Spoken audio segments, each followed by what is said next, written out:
Hi, good evening, and welcome to Zero Hour Conversations for a Better Tomorrow.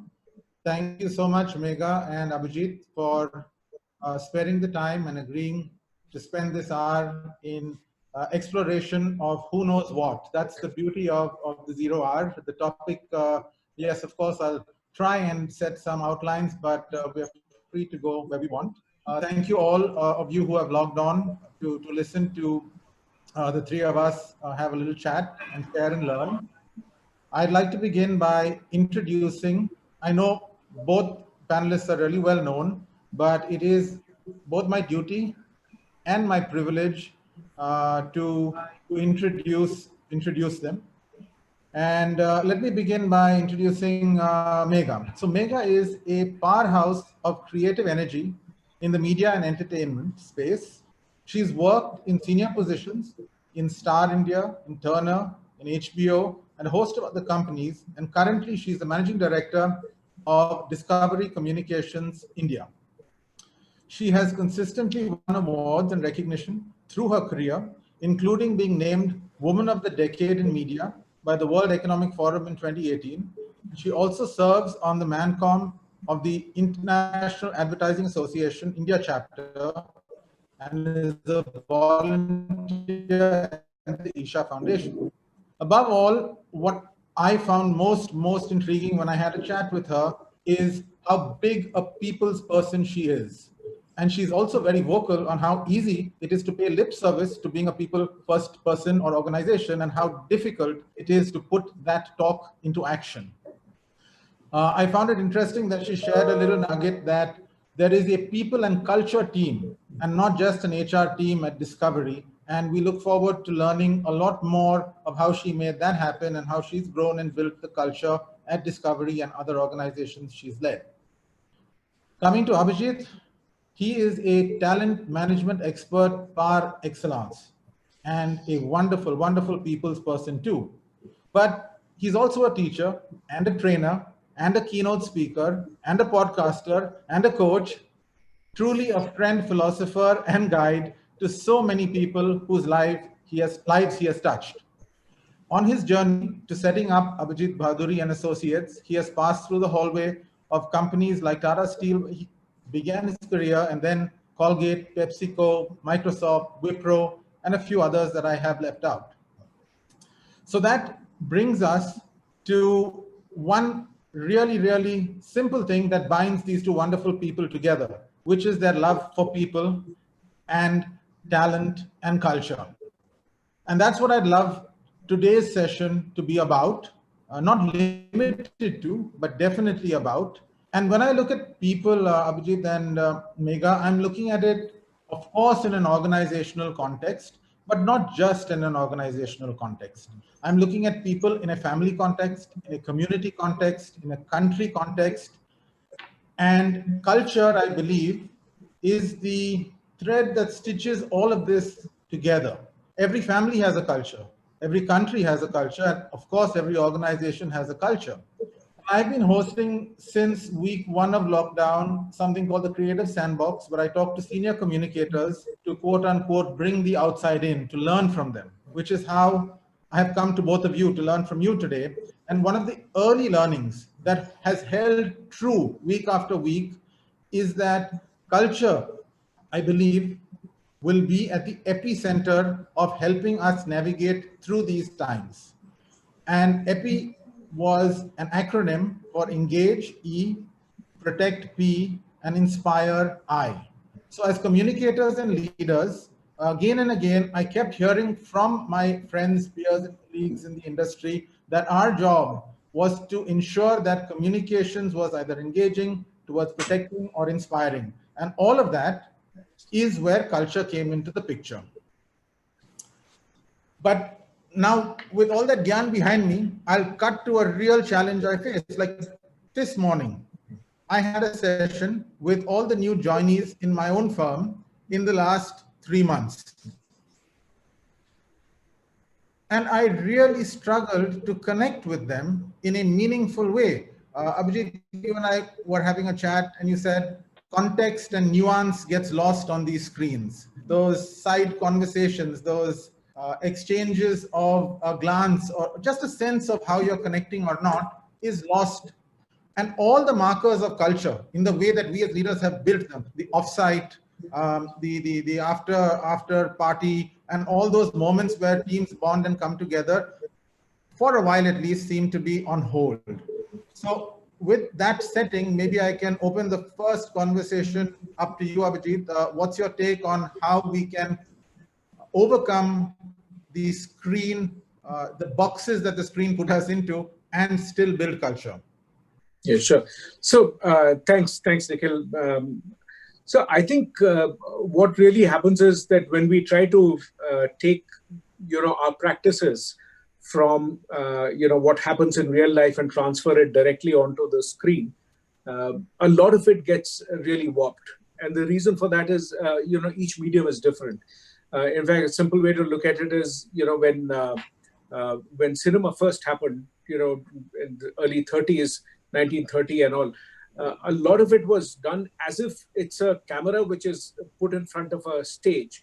So it was a theater which was really telecast, kind of a model, It was only later that people said that, okay, why do we need to have the camera in that one place? Why can't it move? Why do we need to have it at eye level? Why can't it be behind the person?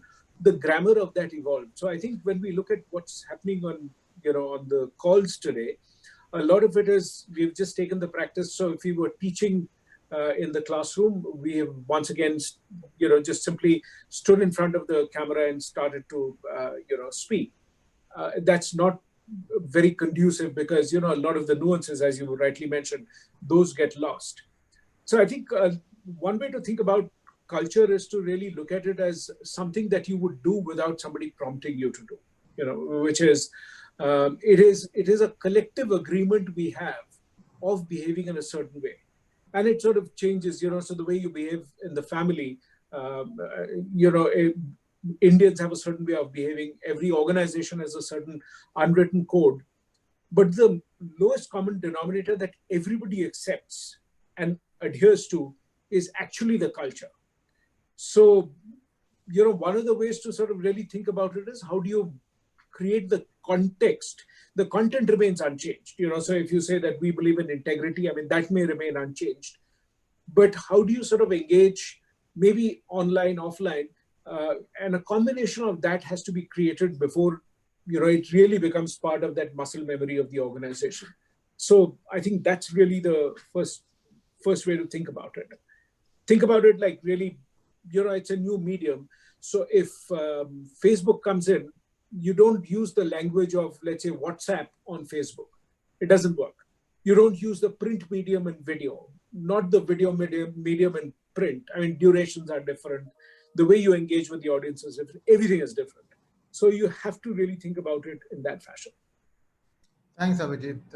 Megha, if I can bring you in, since you did mention the culture and people team, maybe any lessons that you can share of what's working or what's not, for that matter. Both are valuable. Sure.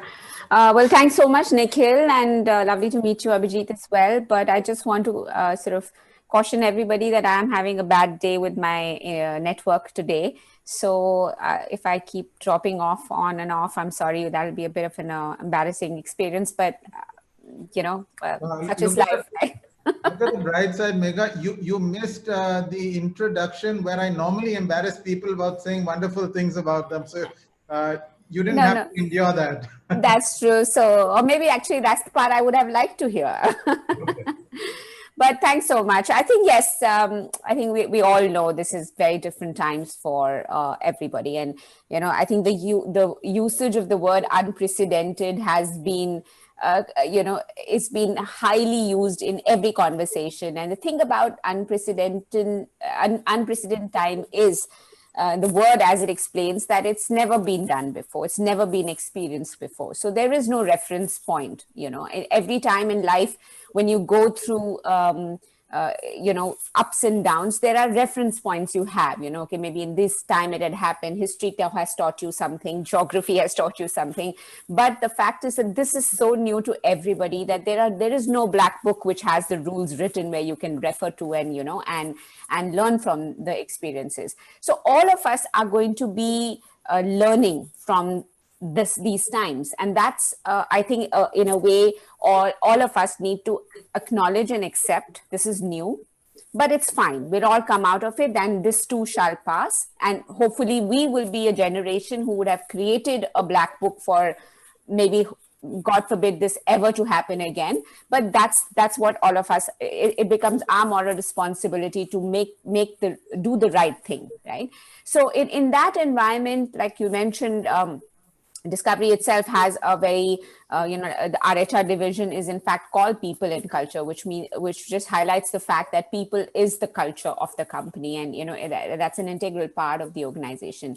And I was really amazed at how, and this is a global thing for Discovery, and that I was really amazed to see the kind of options and opportunities the employees have been given virtually to keep that connect going, and like you rightly said, there is limited chances of physically meeting and, going out and having a bit of a drink and just a camaraderie and networking. That's the physical limitation. But, technology has been able to provide that opportunity for us to, it's up to you whether you want to take technology to be a boon or a bane is your call. And I think that's what, every individual can decide to do what's good for them. So in Discovery, for example, we've been having mentorship programs on virtually, right? And that's the thing about technology. It sort of brings the whole world together. So, makes it closer. So whether there's mentorship program or, looking at interesting physical activities. So that's yoga and programs which are taking place, or including something like we did in India, we did bring your kids to office work. We used to have that concept. We did that virtually. So, all the kids of our employees came on, and there was a magic show organized, and, you created this connect with your kids and our employees, which was really well appreciated. Or even things like, creating a network to just come and talk, because you're going through so much in these times. And a lot of people have challenges living by themselves. They don't have anybody to talk to. The mental illness has been on the rise, as well, as we know, across in our society. So there we brought about platforms where people can sort of engage with and have conversations with. So or even even simple thing like we took some on a virtual safari to a zoo. Yeah. So it's all about these engagement opportunities, which I think just highlights the fact that, like I said, people is the culture for Discovery. And there have been virtual platforms created for so many segments and pockets of our employee base that it's been amazing. And I'm so privileged to be part of a company who, thinks with people first. Thank you. I particularly love the idea of the magic show. So I must get the number of the magician and see if I can use him for. Abhijit, there was a lot that Megha talked about how technology has to be harnessed. And your first book, if I'm not mistaken, was called The Digital Tsunami. I have a copy of it. And I must pull it out of the cupboard and reread it, because it on the cover said the digital tsunami succeeding in a world turned upside down. Yeah. And for sure, we are looking to succeed, and our world is upside down. So is there any sort of highlights you can give our listeners and bring back into our consciousness some of the learnings from that? Yeah, sure. So, I think one of the ways to really look at it is I would sort of think about the convergence of various kinds of technologies that drove that particular shift that I mentioned, and which is that, one of the things is the world goes boundaryless, because, like Megha talked about bringing the people together. So today, time and place have both become irrelevant, so you can, in some sense, organizations have the opportunity to, earlier you would say if the person works out of, let's say, a certain distance, I live 30 kilometers away, you'd probably hesitate to hire somebody like me, wondering how regular I would be, how punctual I would be. Today, in a virtual environment, that is certainly possible. So it's boundaryless. It's time agnostic, that, I know somebody who's doing a sort of a kind of a project, summer project. This kid is doing the summer project from college, who's actually living in the time zone of Pacific time. You know, that's the person is doing a project at Adobe in Silicon Valley, living out of Bangalore, doing the project there and doing that. So this is possible. So that's one part of it. The second thing is that your brand actually gets owned not by the organization, but it's owned by the people. You know, so your customers own it and your employees own it. So that's the other part of it.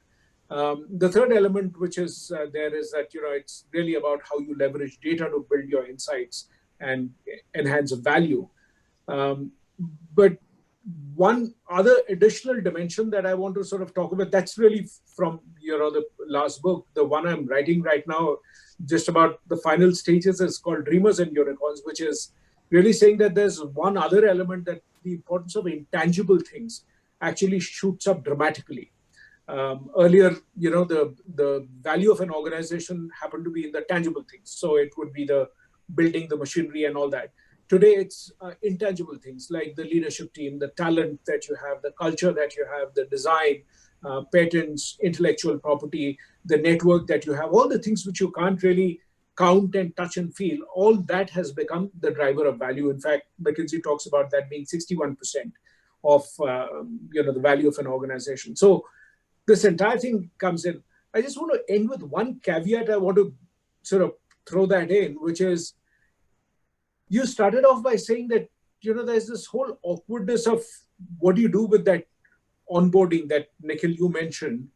I think you have to keep one thing in mind, that technology allows you to be efficient, which is that you can get it done, which means, you know, I can connect with you at any point of time. I could be located in Timbuktu and still call you. That's efficiency. But I think, you know, one of the things that technology right now, at least where we are, there is no substitute for human interaction, which is because we look at much more. You know, human beings take the context in. You know, so the fact that I can see that painting behind you, it tells me a certain kind of thing. I see the room where, you know, where you're operating from. All those little artifacts actually tell you much more about the person. So if I had a picture of my kids, you know, at the background, it tells you something. If I don't have that, if I have a picture of my pet, human beings construct meaning out of many things, which efficiency doesn't necessarily quite address, you know. So you feel something different. You may have known somebody on Facebook or social media for years together, but it's different when you go and meet that person somewhere. And, you know, when you meet that person, it's very different. Otherwise, we have, you know, my alumni group, we have Zoom calls every now and then. But we crave for the time when I'll go to somebody's house and sit down and chat with that person, you know, share a meal with that person. There is no substitute for that. In business, we worry about efficiency, but in our own life outside of work, we worry about effectiveness and the human bond. So there are two different things. Thank you. Lovely that you brought it so well into our awareness. Megha, you talk about the 5 Ps. For a while, you've been talking about Megha's 5 Ps, and interestingly, quite a few of the Ps are intangible ones. So maybe you could bring some of that into the conversation and build on the thought that Abhijit introduced us to. Yeah, no, absolutely. I think there is no substitute to actual physical interaction, which is great. And you know, like Abhijit, you mentioned your what people around you, what's around you when you're seeing a room or a picture. I'm wondering, why have you kept a virtual background? Because we want to put the flag of India. That doesn't tell me nothing about you. So right now, that I'm Indian. That's it. Okay, so I think you're absolutely right.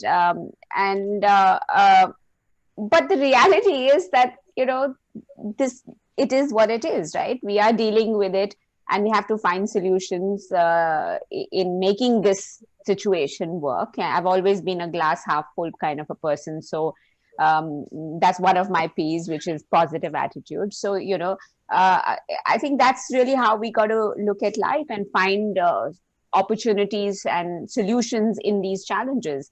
So I don't know, you know, the Megha's 5 Ps are more about my career journey and how I sort of use them to uh, grow or sort of grow my career, so to speak. But yeah, you could use that in any kind of a situation, because it is actually in many ways situation agnostic. I mean, for example, my sort of the 5 P's which I talk about is, one is passion,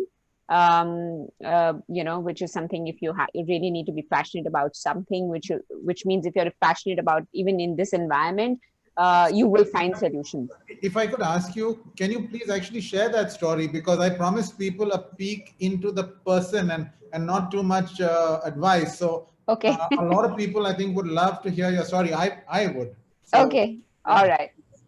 Well, okay, for that, then I'll digress a bit. I mean, I come from a very small town girl. Basically, my dad was in the Air Force, so I'm an Air Force officer's daughter.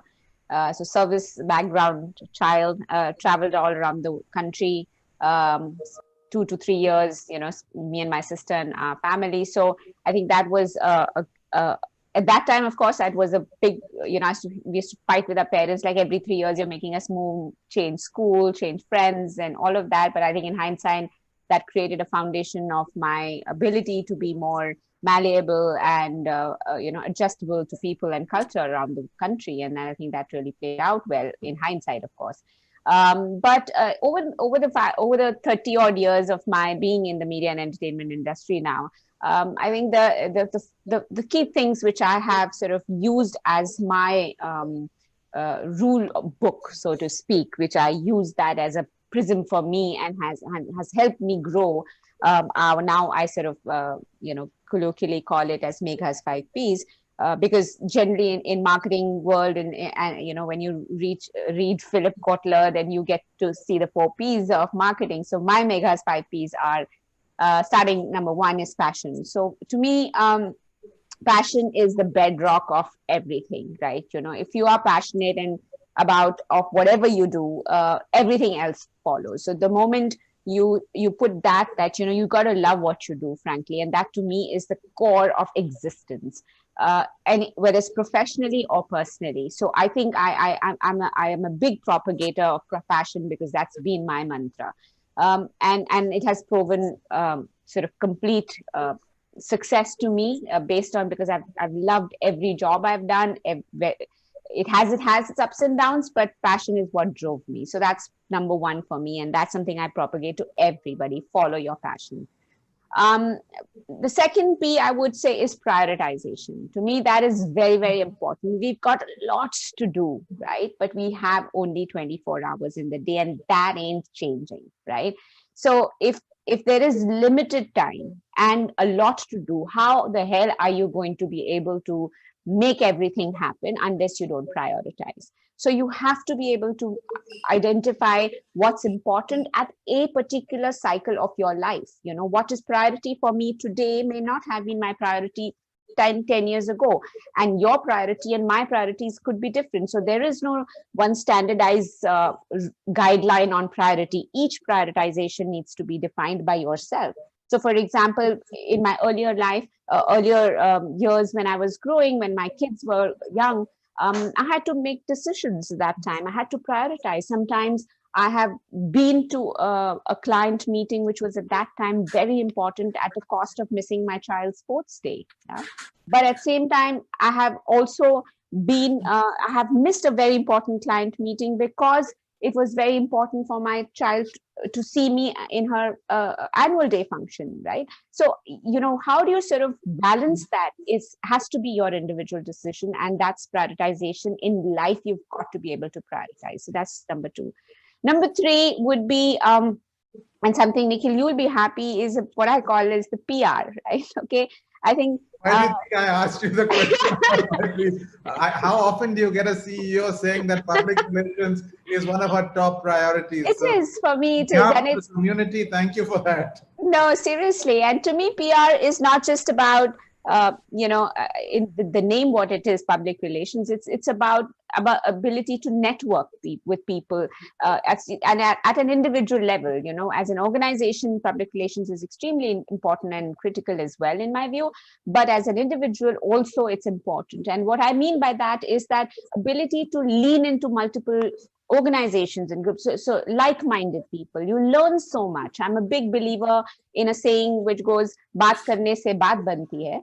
And that's a fact. Unless you get into having conversations with people, how are you going to grow intellectually and even professionally or personally? You grow as an individual. You have the ability to network and lean in. So that to me is the third P. The fourth would be perception. So again, it is very important to create a perception about who you want to be. You have to walk the talk. There's one thing to say and there's one thing to do. So you cannot give gyan and then eventually do something completely else. So you have to lead by example, and you have to believe in what you say and then follow that through, and then let people see you that, people do see. So you need to create that perception about yourself of how you want to be perceived by others. And the last but not the least, and like I earlier mentioned, the positive attitude. Without that, I don't think so you can survive in this world. You have to have a very positive attitude to everything you do. Reality is that enough of crap is going to happen and you're not going to be able to stop it, right? So what you can do, how do you deal with those situations, is completely in your hand.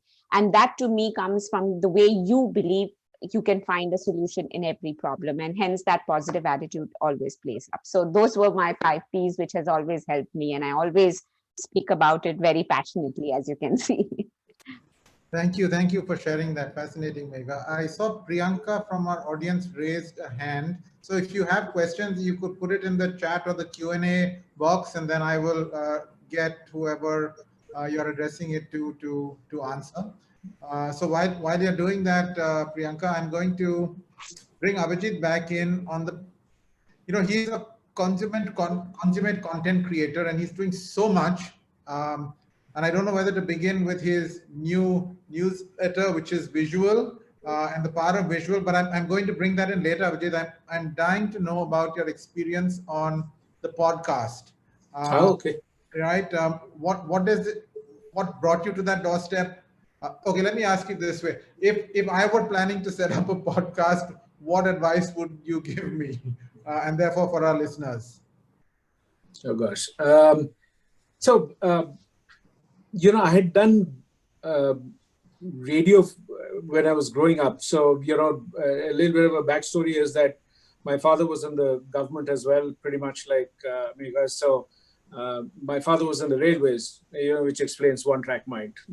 But that apart, I also went around in different places, and I think it's a great insight that Megha shared, that you begin to learn to adapt to many different scenarios and settings, and people learn to work with a large number.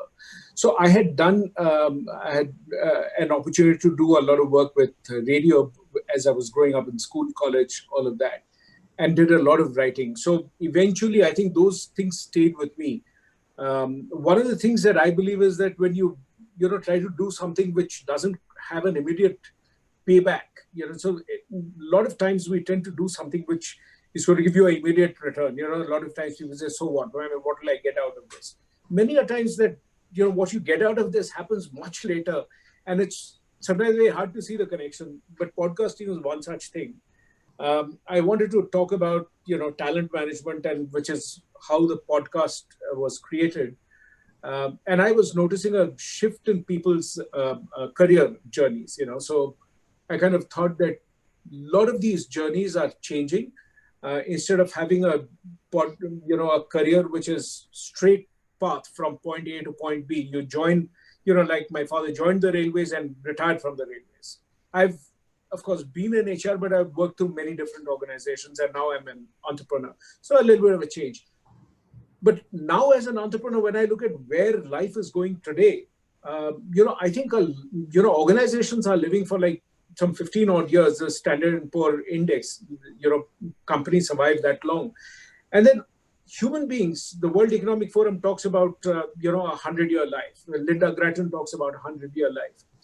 India used to have, the life expectancy in India used to be closer to about 35, 36 years at the time of independence. And now it is closer to 70. So it's doubled. So if you think about it, lots of people who are now entering their careers are going to live for to be 100. So when you think about an 80-year career, it just has to be thought of very differently. And it's a portfolio of skills. So you don't think about I'm going to retire as whatever at the top of the organization. You probably think about multiple skills which will be used. This is what I wanted to bring out by talking to what I call dreamers and unicorns. So people who had a dream, who grew that dream in multiple ways. So, you had a Harsha Bhogle who talked about his passion for cricket. You had a Pankaj Bansal who talked about becoming an entrepreneur. You had, Shantanu Moitra talking about, his journey from Citibank to becoming a music composer. So, lots of people, because I believe it's the creative opportunities which is going to survive. So the podcast it's a very personal medium. So, you're in somebody's ear, and it's an extremely, extremely personal medium, which also means that you build a much deeper engagement with a lot of people. That the podcast did well, I think, was a stroke of luck.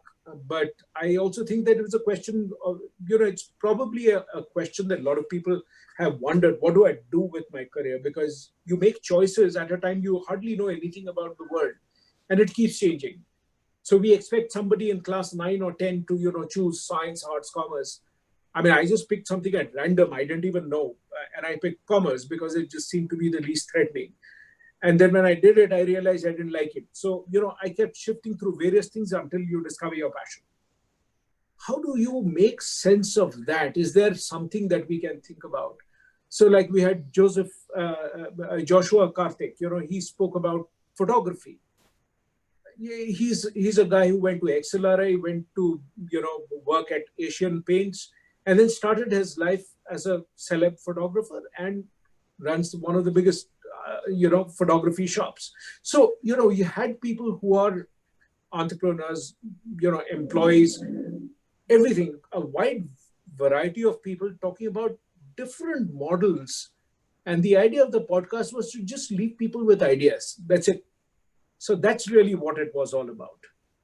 Thank you. So mirrors what Megha said, right? Out of conversations, a lot of things emerge, and you never know what dot connects where. So Megha, one of our attendees, Pradeep Natraj, has put a comment saying, very gracious of you for sharing your 5 Ps. We can see you living the Ps as your embodiment through your presence. So thank you. Thank you, Pradeep. Yeah. That's another P there. Yes, that's another P. Thanks, Pradeep. Yeah, so one of the questions when I watch all these shows and everybody is trying to figure out what's changing. Honestly, I don't think anybody has a clue as to what's going to change. So I'm going to ask both of you a different question. What are some human truths, people truths, that you think are not going to change? And therefore, we can use those sort of to anchor forward thinking. Anything that comes to mind, either Megha or Abhijit? So I'll talk about another P, which is psychology. This time it is silent.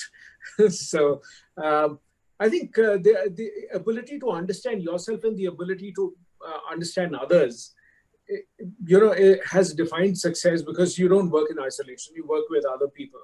You may start a business, but the reason why your business grows or doesn't grow is not necessarily because you have some amazing product or service to offer.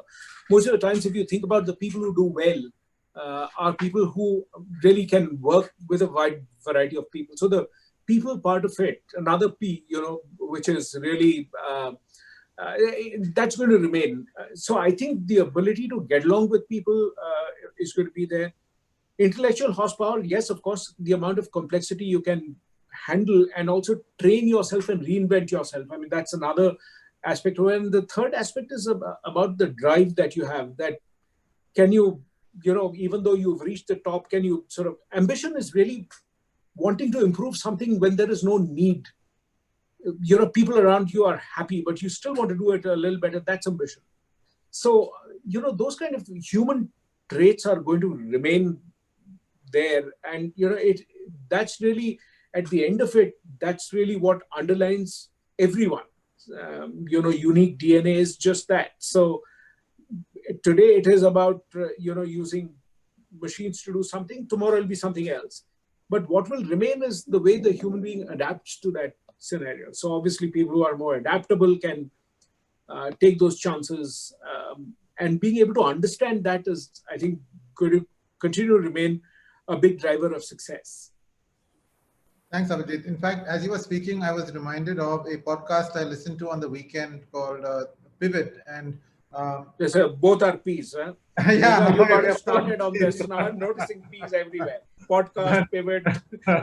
Yeah, that's a good catch. But there was a quote there. Unfortunately, I don't know who to attribute it to, but it was to do about the fact that waves are coming at us, right? Big waves, small waves, all kinds of waves. They could be family, work, and our ability to control those waves, the instinct to want to control them is there, but unfortunately we can't. But you can learn how to surf the wave, right? So Yeah. that was the visual imagery that was coming. And one of the things you alluded to was how you as a person can either reskill, learn, change, all of that. And Megha, when you and I were talking earlier, you talked about balance and life balance and spirituality and finding answers on, I guess, how to offer yourself self-care, right? So that you can show up in your best avatar when you're required by the people who need you. So I'd love to hear you talk about your journey and experience on that front. Yeah, sure. Thanks, Nikhil. Abhijit spoke about adaptability, right? And so whilst humans adapt very fast, but they forget faster. And that's the unfortunate reality as well. So while in these times, initially, as we all know, we went through a bit of anxiousness. How will this all work? Somebody had told me 3 months ago that you have to run a television network sitting out of home. I would have laughed at them, right? So today, all of us are doing that. We're running our businesses and from home, so it's possible. So, and all of us have found a bit of our own rhythm in it, and we're making it happen. The challenge would be that once it goes back to normalcy of some kind, would people take away any learnings out of this? And would they have literally learned out of this experience, so that that we as a human race do not repeat the mistakes of which we are paying the price for now? Okay? And these are all very philosophical way to address this, but that's reality. I mean, we have to take away from it so we don't land up being in this situation all over again. So I think one of the key things as human beings we need to understand is that how you as an individual can play a role in managing this, the overall balance of life, which is not only yours, but whatever you do impacts the planet as well. So how do you make another 3 P's I'm going to highlight is people, planet, and profit. This was not planned. This was not planned. Okay. So this just happened to me now, but that's a fact. Like, it's interrelated. People has impact on the planet, which has the impact on the profitability of all of us, who we want to keep our businesses running and the engine running. So how do you balance that? And it has to begin with you. It's very easy to pass the blame on to the others and tell he's wrong, she's wrong, and that's whatever, But always remember that one finger you're pointing to somebody, 3 are pointing to you, right? So you have to make that effort and make that change yourself. So I have personally been very vocal about that you have to keep that balance of and I don't call that a work-life balance. It's more like a inner and outer balance, right? So you have to figure out what are the areas you need to keep yourself inner peace and inner calm balanced, so that you're able to perform in the physical world as well. So I have been following Sadhguru actually for the last many years now, and I really believe in the way he has been able to give us tools and people tools to be able to balance yourself out. So there's a program called Inner Engineering which I did a few years ago, and it's a form of a kriya, which I do regularly. In fact, it's like brushing teeth. I have to do that every day because that sets me up for the day ahead, and generally has set me up for life actually. So it has completely changed the way I look at things. I still have the same 24 hours like all of us, but somehow I've been managing to do 5 times more work in the same 24 hours, because the moment you're able to balance yourself out physically, mentally, calm yourself and not get sort of affected with the world, you are able to even perform better. So there is this whole misconception that yoga and meditation is for mummies and daddies and mothers and grandfathers, and only if you reach an age of सब भगवान के भरोसे करना है तब ये सब करना चाहिए. I mean, that I completely do not believe. I in fact always think like, I wish I had got these tools when I was a teenager.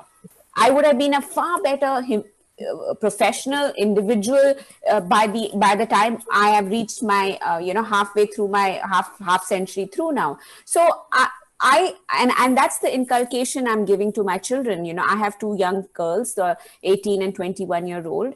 I think, and they are seeing the impact and the benefit of having a balance like this in your lives. It doesn't have to take away from the fun and games you need to have. It's not an either or. It is an and world you need to live in. You have to have both. You have to live in the real world, and you have to be real about how you're living in this world.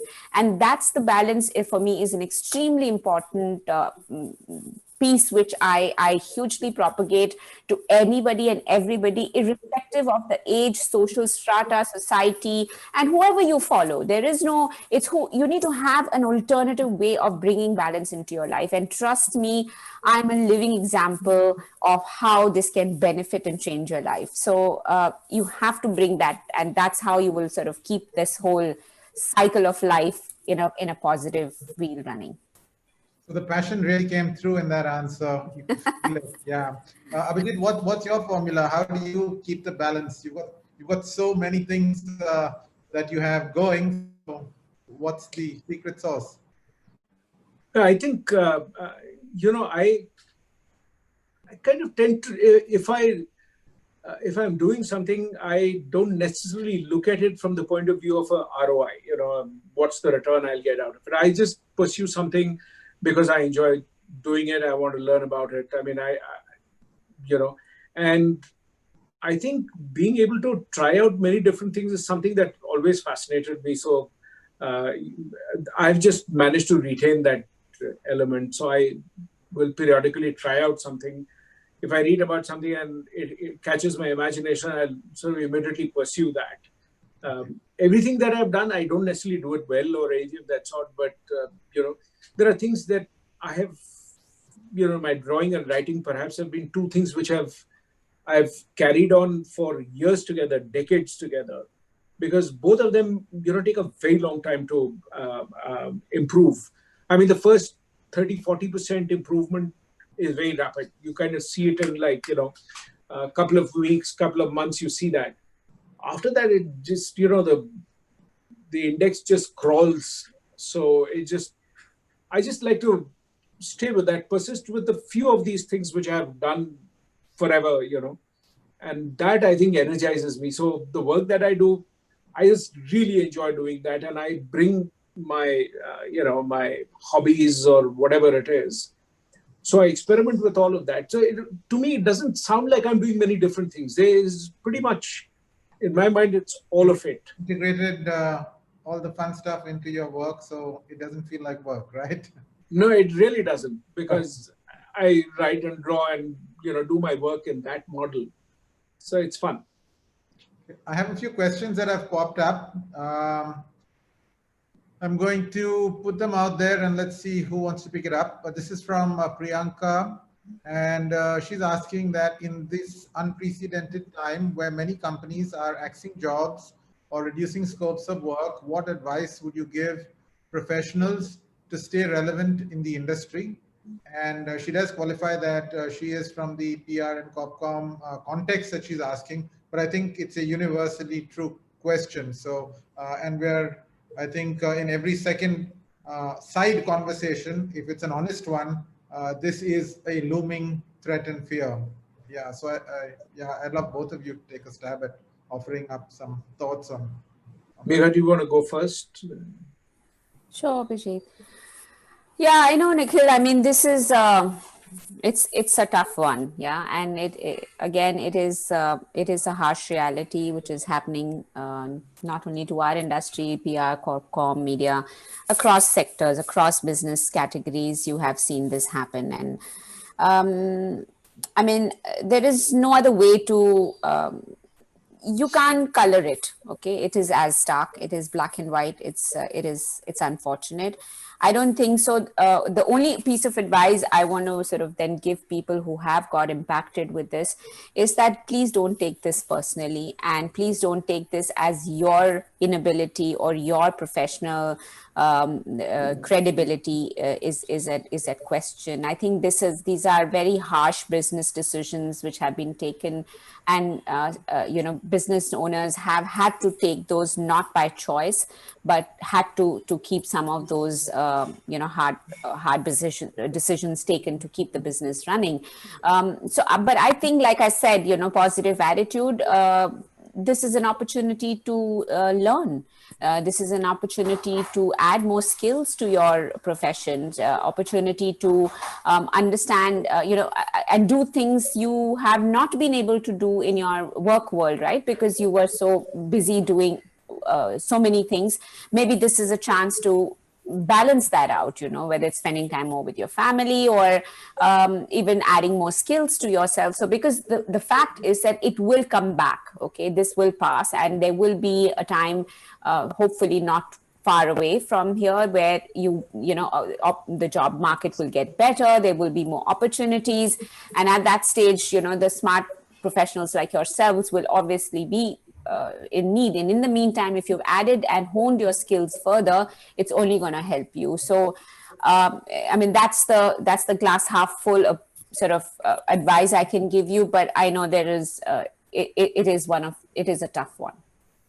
Abhijit, I will stick with that question because it's one that I know is haunting many. Sure. If you have anything to Yeah, add sure. to what Megha said, yeah. So I think one of my beliefs has always been that in India we always we underplay this whole thing of financial security and safety. So we sort of laugh at somebody who is a little frugal, and sort of say that, oh, he's just being stingy. But organizations and individuals alike, when everything is going hunky-dory, that there is no issue. But I think Lakshmi and Saraswati need to be balanced. So that's one part of it. So I think one of the things to look for is, in an immediate basis, how do you address the cash flow? So one of the things is to see that I think business scenario in terms of hiring, etc., is going to be very, very soft for the next 2 years. That's my guess, and I do hope I'm completely wrong on that. But even if so, whether it's people who are fresh out of college, or people who are mid-career, or I think it's important to sort of stop thinking of the job that I want to get into, and instead look at what is the skill and who can find usage for it, and give you an obvious element to it. I mean, if I draw, then is there something that I can do? And it's a combination. If you can't find one employer, can you find 10 and generate enough opportunities through those 10?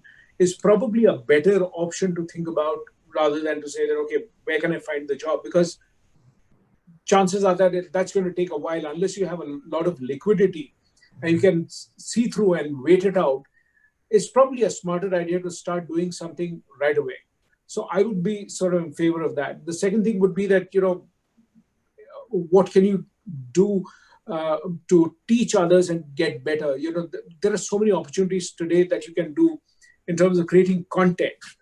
For example, a channel which does well in terms of, you have a YouTube channel. It is going to be the age of content creators. So people who are able to create great content will always find opportunities where somebody can call you for a gig and you do those. So you have to start really thinking of short-term chunks that you can work in, rather than to think about a continuity. One last piece of advice, I think, when I shifted from being an employee to an entrepreneur, I think one of the first things that you understand is, as an employee, you think about the number of the days when you are working on something. So you're employed because your life is structured. Monday through Friday, you get up and do this. This is what time you go to office. This is when you finish. Weekend is for this. It's a lot more structured. As an entrepreneur, the value that you do, that you generate, comes from not the days when you're working. Of course, that brings in the cash flow, but it's based on how you spend the time when you are not actually working, which is the downtime. So you work lesser number of days. I mean, hardly anyone works 30 days, which you do as an employee. What do you do for those in between blank days? Do you build your skill? Do you connect with people? Do you make something which is valuable to others? Do you invest in building your brand? There are multiple things that you should be doing, during those days in order to find opportunities. So you don't, as an employee, you have a much more, defined, you do something, you get rewarded, you get paid. So it's a fixed cycle. As an entrepreneur, you do something and it sort of comes back, through an assignment, which may come in at a later point of time. So it's just a very different way of earning a living. So I think that's how I would sort of look at it. You stop looking at it as an employee is my first view. That's what I had to do. And it took me a while to sort of unlearn the structured part of it and start to make the most of that unstructured life.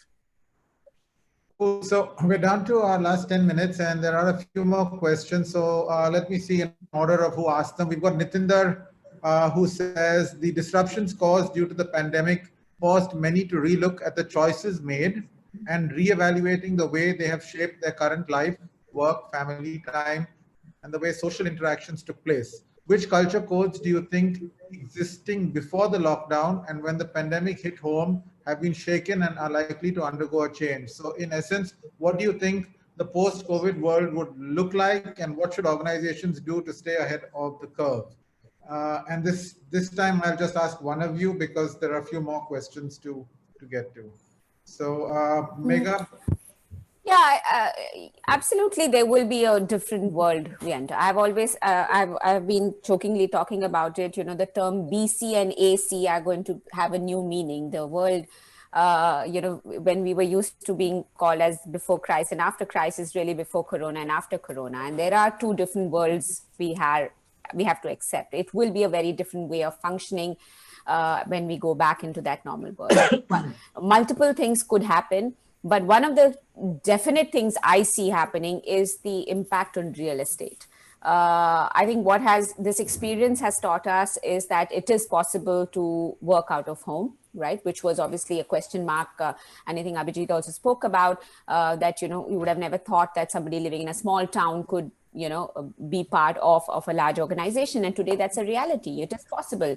So there are two things will happen. One, in my view, is the real estate, impact. So the cost of real estate, most of the organizations should and would come down, which basically means you don't need to have these large offices everywhere. You can have smaller offices and have some kind of a rotational way of existence. So you could go probably twice a week, 3 times a week, 4 times a week, maybe. But those days of everybody in the office all together is probably not going to happen for a very long time. So that's one impact I would see. And the second, I think this is an opportunity for organizations to look talent beyond the metros. I think that is a big thing in today, like Abhijit, we were also alluding to that fact, right? And the fact is that when you are hiring, most of the head offices are in Bombay and Delhi and Bangalore and the usual suspects, right?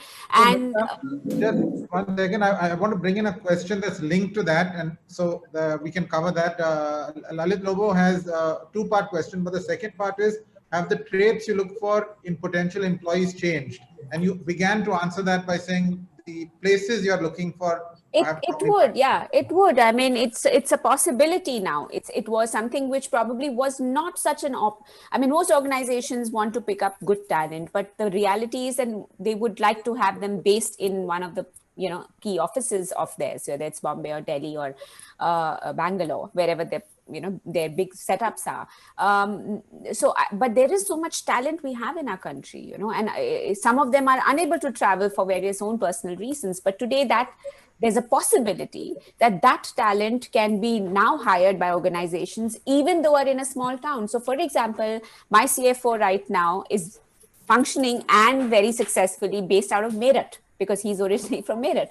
So, and so many of my other colleagues have gone back to their homes, and whether it's Amritsar or, small towns in UP and whatnot. And we are functioning, the organization is functioning, right? And there's not a day you've seen Discovery blank, the channel is constantly running. So this has, I think, given room to think, food for thought, let's put it this way, for most of us in the company, whether it's our HR professionals or business heads, that maybe there is an opportunity to bring in talent from other parts of the country, which was possibly not something which was overt in before COVID. There's a question for you, Abhijit, from Amit Arora. He says there are people who have drive and big ambition, but sometimes it gets lost somewhere, or for a while you're not able to see it or feel it. Considering these times, what's your suggestion on that? And there's another one addressed to you, which says, given your brand expertise and you're a brand, what does the brand Abhijit Bhaduri stand for? That's from Pradeep. So maybe you take Amit's first and can give us the Twitter version of your brand essence. So I think I would sort of really think about the opportunity to try out multiple things, because, if you had asked me, when I started my career, there was no such role as, the function that I started off with was called personnel management, which became HR, which became talent management. And then eventually I specialized in learning and development, and then leadership development specifically. So, your journey is going to continuously evolve. So the more you try out different things, you suddenly discover that you are able to do something better than others and you enjoy doing it. So I think the opportunity lies in finding that overlap, what you can do well and what is it that you really enjoy doing. So in one sense, think about your career more like a buffet, where you start off with, soups and salad and all of that. And in my case, I kind of sort of progressively suddenly thought that, my gosh, okay, that dessert section sounded interesting. I'm going to go back for seconds. And then I discovered that, okay, maybe it's chocolate that I really like. And then you further refine it down and say, okay, I only want to eat dark chocolate all my life. So in my case, of course, I spent a fair bit of time trying out multiple things, which I think convinced me that dark chocolate was really what I wanted to do. So I think that's pretty much my response. Cool, thank you. So we're down to our last 2 minutes. So I think what we'll do is just offer up our audience maybe a 30-second concluding thought from Megha, from Abhijit, and then I'll call it a wrap. So Megha, what would be your last words of wisdom for those who have chosen to listen to the three of us banter along with various P's today? I know a lot of P's have happened. So I think we've spoken a lot, interesting points across both Abhijit, myself, you, Nikhil, and I guess there is no. It's these are interesting times. I think we just need to find. You have to be strong, and that's most important. You have to find a strong will to surpass this challenging times, because we also know that some of the impact which is happening in the mental health increase in our society as well. So it's very important that everybody comes out as an individual, as a stronger human being. Like I said, we adapt fast, but we forget faster. So make sure that you don't forget where we are, what we have gone through together as a humanity. And it is important for us to realize that. And so Megha's internet held up for a long time, but I think in our last the situation. Yeah. Abhijit, over to you. To this, it's easier said than done, of course, but then that is life. Okay, thank you, Megha. I lost you in the last second. Maybe it was my internet. Just the last bit, but Abhijit, your closing comments. So I think it's. I would just simply say, stay curious, stay connected, because staying curious enables you to sort of look at the opportunities and get there before the crowd gets in. So I think that's one. Staying connected, actually, the more diverse the range of connections that you have, the easier it becomes for you to discover opportunities and actually to work with that, because there's very little that you can do completely by yourself. Everything actually has another human being's component built into it. So I think it's really that element that I would talk about. So that's how I would define it. Cool. And I think what's resonated most with me out of what I've learned from both of you is, apart from experimenting and not looking for ROI, which were definitely interesting thoughts to hold on to, is that self-care is not selfish. Only if I take care of myself can I serve those around me. So on that note, deep gratitude for both of your time, for offering without looking at ROI on this session, and for just being so honest and for sharing your journey with us and the audience. So thank you all. Stay safe, and we will find our way through the future. Thank you very much. Thanks a lot for having me.